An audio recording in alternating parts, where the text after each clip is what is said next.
Welcome to DisruptEDtv, where even the smallest ideas can make a big difference in your school. And our guest today is Laurence Cocco. Larry, great to have you here. Welcome, Larry. Hi, Joe.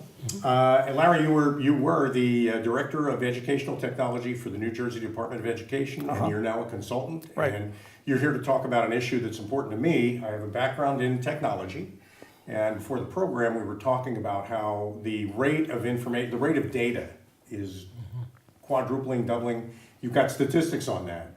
What we could be doing a better job of is preparing our learners for dealing with that data. Is that? Right. I think what the main point is that we're all becoming infinite learners, whether we like it or not. I mean, the amount of data is just exploding, and more data has been created in the past 2 years than in the entire history of human civilization. Wow. And I've read statistics that states that the human amount of knowledge is basically right now doubling about every 13 or 12 months. And IBM is predicting with the Internet of Things, it'll double every 12 days in a while. Yeah. So with this tsunami of information, it's no longer appropriate for us to think that we can graduate students with an amount of knowledge in their head that'll prepare them for life. Mm-hmm. Life is ever changing. The one constant in our ever-evolving civilization and society is change. It's no longer about just IQ, intelligence quotient. It's about EQ, your emotional quotient, which is your ability to perceive and control and express emotions. Mm-hmm. It's also about your curiosity quotient, your CQ. Mm-hmm. Some folks, there was a recent article in the Harvard Business Review, some folks are saying that your curiosity quotient is as important as your IQ. If you're very smart, but you don't care to learn anything, if you have no hunger for knowledge, where do you go? Mm-hmm. So with all of this, we really do need to understand the fact that students coming out of school have to develop critical thinking skills to be able to navigate all of this information that's bombarding us all the time, every day. Mm-hmm. Studies are showing that students that are spending a lot of time in social media, are being more depressed and have more trouble with dealing with their lives, and even have more suicidal thoughts. They're not thinking critically about their thinking. They're not developing metacognition skills, which is another important trait that we need to instill in our students. That's interesting. So a consequence of being overwhelmed by the avalanche of data are affective emotional difficulties that learners are experiencing because... Yeah, and it's not data in terms of facts and figures, it's just the amount of information that's hitting us. It's like one article I read, they talk about how girls in particular, teenage girls, they're spending a lot of time on social media, and it's all about how many likes do they get on a post. Interesting, that's it. And they need to develop more of a sense of self. What we're finding is that the bullying and emotional intelligence and empathy is really important in terms of developing a sense of the self-awareness of the student, as well as their sense of self-esteem and confidence. And it has been shown that has a large effect in the amount of success they have academically as well as in life. So schools have a responsibility to recognize that the whole child needs to be educated. Not just the intelligence quotient, not just academically. Not just the intellectual capacity, but the emotional capacity. Right. So before we started, we were talking about one study that shows with functional MRI, fMRI studies, that being verbally insulted activates the same area of the brain as a physical slap. Very interesting. So the need to develop that empathy for others and the need to be able to handle emotional disruption is an important part of keeping your sense of self and awareness in a planet and a society that is changing so rapidly with so much data. It's as you're talking, I'm thinking, I now live in a world where I know probably better about my relatives and what they had for lunch than what I had for lunch, because I see them post their meals all the time. Right. When you talk about the explosion of data, information, that information is a lot of trivial information in addition to a lot of really important information. But most people can't even tell the difference. Not being able to prioritize all the inputs that you've got from all these different sources can make you feel overwhelmed at times. And your point too, that an insult is as painful as a physical slap. Well, people are insulted all the time on the internet, Right. because it's so easy to insult somebody in a Facebook post. You never would have hit them, but you've got to understand what you said to somebody in a Facebook post has the same effect. Right, and if you have your self-awareness, your mindfulness in place, if you have enough self-esteem, you have the strength of will to recognize that that's a silly, inane comment and you ignore it. Right. I mean, one of the most important skills that we could probably teach our kids today is what to ignore and what to pay attention to. I mean, look at the whole thing about fake news. Right. That's a great Right? example. We now have these bad actors, we'll call them, I've heard them called, Sure. who are putting out all kinds of nefarious stories just because they can or because they're being paid to by someone with an interest in one point of view. And what's happening is the effective algorithms that are driving the feeds that everyone gets online, or that they feed you what they think you want to see based on what you've seen in the past. And the effect is that we're all becoming trapped in these cyber silos where we're individually being tunneled toward a future that's based upon everything we've done in the past by these automatic algorithms that are developed by these tech guys in Silicon Valley. Right. And if you don't do any independent research on your own and break out of that silo, I mean, you're going to be funneled right down a very narrow path. And you know, a lot of studies have been done on how this had a big effect on the past election, with the fake news and the cyber silos and the algorithmic feeding of everything. And it's sort of well, it's an exciting time in education because there's so many resources available and there's so much capability now to give access to people to information and give them the ability to become creative and productive. But at the same time, it's a scary time because we're creating this automated, algorithmic-driven engine that really, in some cases, can be deleterious to the ability to learn new information as opposed to having everything fed to you based on what you've looked at in the past. That's so important. Tom Wheeler, the former FCC chairman, put out an article recently called "Did Technology Kill the Truth?" You need to read it. Brookings Institute put it out. And he talks about how this algorithmic engine has become a self-driving perpetual machine of driving us into these silos and making it possible to make it very difficult to discern fact from truth. So keeps snowballing too. Correct. It is just getting worse and worse. So a big lesson for a teacher is how do you prepare a learner? Could be a student or it could be somebody who's learning independently. How do you prepare a learner to think for themselves rather than to think like somebody else? Yeah. When we come back after the break, maybe we can explore that a little bit. Sounds We'll be great. right back after this. Thanks, Larry.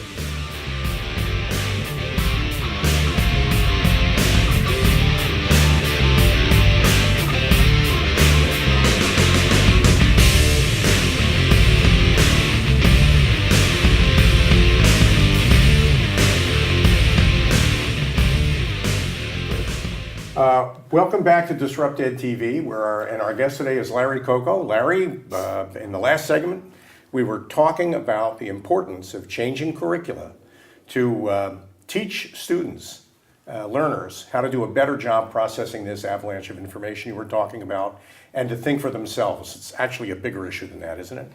Yeah, absolutely. I mean, basically, in the past, school has been a factory-based model, where you just pump the students through as if they were a Henry Ford factory, creating autos. And that was created during the Industrial Revolution, and it was very successful at the time because we needed factory workers. Right. But now, we need information workers. We need folks who can process information, solve problems that we can't even predict yet, and come up with creative solutions, and then be successful in communicating those solutions. See how they are successful or not, make adjustments, and then refinements to be successful. And in terms of schooling and mindfulness, we need to give kids the ability and the knowledge that they have to take space for themselves. They are individuals. They should have the ability during the day in school to have time to process, perhaps sit quietly. Some schools are bringing in yoga Some schools are bringing in meditation practices. What I'm afraid is happening is that we're bringing up a generation of kids who are so overwhelmed by the need to be socially active and live in the moment that they're not living in themselves. I think that's a really great point. And I think there's a lot of wisdom in that observation, because it does feel to me too, and Joe, you probably agree, sociology is lagging behind technology. Right. Right. I mean, that whole concept of building a human community where, as humans, we appreciate each other's special gifts, and we take the time to do that, is we're so busy responding to stimuli that we get on social media that we just don't have time to really appreciate any of those things. Yeah, every People time. basically take a knee-jerk reaction rather than thinking first. That knee-jerk reaction is what we're really trying to overcome Yeah, here. It shouldn't be a reflex. That's a good point. Yeah, what's happening is technology is, I don't know if the term is correct, taken advantage of, but technology is triggering our fight or flight responses, which are ingrained in every human being. Every time that phone dings, it's like, oh, what's going on? I need to see what that is. And when you pick up that phone and you take care of whatever is going on, I've read that it releases a little shot of dopamine in your brain that you've taken care of a situation. So these electronic instruments are taking our innate human physiological responses and rapidly taking advantage of them to the point where you can become addicted. Simon Sinek does a great piece on the addiction of phones. He does a video. I don't know if you're familiar with him, but he's We know Simon. familiar TED talker. But he talks about how if you hold your phone in your hand when you're walking from room to room in your house and you can't put it down, you're addicted to your phone. Yeah. You're addicted to the phone. And you know, you need to develop the mindfulness to understand that you can put the phone down. You can spend time processing what happened during the day. You can spend time thinking about what your thinking was like, what your reactions were like, what were your emotional reactions, and process that to the point where you maintain your sense of self. The world is changing so rapidly. Back in 2006, Alvin and Heidley Toffler put out a book called Revolutionary Wealth. And in it, Toffler talked about how the rates of change in our society are so disparate that it's going to tear our society apart. And the way he explained it is that if you use the simile of a traffic cop by the side of the highway with a radar gun, and he's tracking the car that represents American business, that car is doing 100 miles an hour. They're trying to make as much money as possible. They're innovating as fast as they can. The car that represents American families are doing 60 miles an hour. They're trying to keep up, but they don't have the resources. The car that represents American business, that represents American schools is only doing 10 miles an hour. They're having a hard time keeping up. But the real kicker is that the car that represents American government, Congress, is doing 3 miles an hour. Okay. And the car that represents the law, the system of laws that govern our country, is doing 1 mile an hour. So you have this car, American business doing 100 miles an hour, and you have the law doing 1 mile an hour, and schools doing 10 miles an hour. And he said that this rate of change, this disparity in the rate of change between our sectors of society is like a rubber band that's just going to be pulled and pulled and pulled until it snaps. He said this in 2006. In 2008, we had the Great Recession. And it was exactly because of the reason that he stated in his book. You had these companies creating these very complicated financial instruments that were not regulated because they were so brand new. The law didn't know what to do with it. The government didn't react to it. And the whole financial Investors system didn't understand them. Right. They just invested in them. And Right. they couldn't understand them. They were too complicated. And that's where that all, I think that is such an important point. But the question then becomes, how do we translate that into an action that a school can take to change their curriculum to allow a little bit of time for some of the slower forces in society to catch up with some of the quicker ones? Well, it takes collaboration and it takes stakeholder involvement from everyone involved in the educational process. Some of the most successful districts that I've seen do a common visioning exercise with their stakeholders, and that's everyone from the students to the teachers to the parents to the community, the janitors even, and the aides, everyone who's involved, corporate folks who want to represent the business needs of what do these students need when they leave. I mean, right now, the number one thing they're looking for is creativity, because they need to be able to solve problems that we can't even predict yet. Are you familiar with Bloom's taxonomy? It's a hierarchy of needs for educational outcomes, and a few years ago at the top of it now is creativity. Really? And that was a change that was necessitated by the fact that we live in a world now where it's essentially necessary to be creative in order to be able to overcome all of the issues and problems that we can't predict. Right. With the avalanche of information we talked about earlier, and the fact that half the jobs that are going to be around in 10 years, we can't even predict what they'll be. So they need to come up with a common vision and a common language about what kind of graduates do they want to come out of their institution. What is the skill set? What are their abilities to be? And then they'll hopefully come up with a SWOT analysis. That's a common, commonly used process where they can identify their strengths, weaknesses, and opportunities as well as threats. Though I like to call threats challenges. Challenges, right. Challenges. You know, let's be a little Nice bit word. more positive there, and come up with an action plan and a strategic plan and an implementation plan where they can. Good. Now, we need to take a break. When we come back, let's talk some more about that action plan, because the people that are watching, if they're taking notes, and I hope they are, then they've got to be thinking about how tomorrow is going to be different based on what you're telling them today. But we'll be right back with more DisruptEDtv.